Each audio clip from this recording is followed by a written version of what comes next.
Jumpa lagi dengan saya Arif Setiawan. Kali ini kita akan membahas tentang bagaimana cara mengenal profil risiko kita dalam berinvestasi, terutama di pasar modal, baik itu reksadana ataupun saham.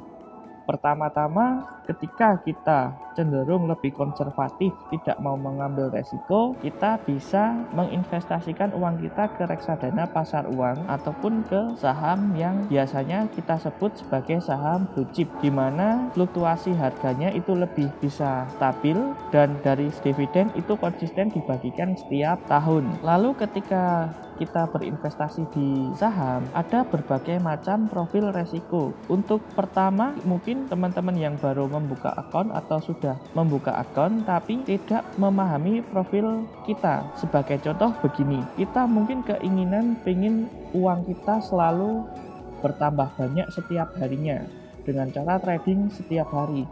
Namun di situ kita tidak bisa mengendalikan emosi, sehingga kita mengalami kerugian, tidak bisa mengontrol emosi. Sebagai contoh begini, ketika satu hari itu pagi ataupun siang kita untung, di hari itu kita ingin langsung membeli saham di hari itu juga, sehingga tanpa kita sadari kita membeli sahamnya itu saat harganya sudah tinggi. Seperti itu. Di situ sering terjadi itu biasanya ketika investor itu lagi senang-senangnya euforia dalam trading saham. Lama-lama tidak apa-apa, itu biasa terjadi. Lama-lama kita akan bisa mengontrol emosi kita sendiri seiring dengan berjalannya waktu. Dan biasanya sering terjadi juga kepada investor yang konservatif, itu malah justru ketika membeli saham yang dengan santainya kita beli, kita tidak tahu kapan menjualnya, ternyata tiba-tiba portofolio kita justru malah untung. Itu yang membedakan kesabaran seseorang. Jadi temukan strategi kita, temukan style kita, apakah kita cocoknya di trading setiap hari ataupun lebih konservatif,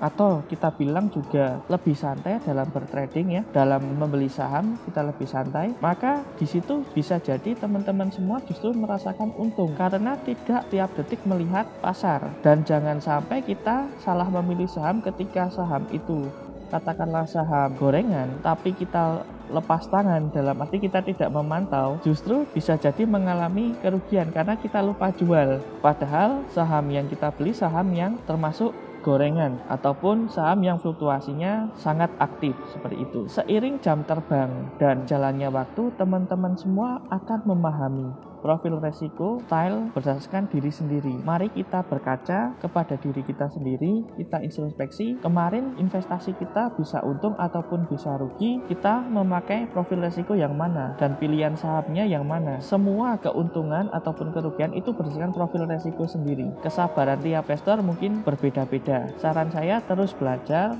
terus pahami diri sendiri. Kalau bisa kita belajar mengontrol emosi tiap hari. Semakin cepat itu semakin lebih baik dan nanti keuntungan akan mendekati kita dengan sendirinya. Sekian tips dari saya. Jangan lupa like, komen, dan share.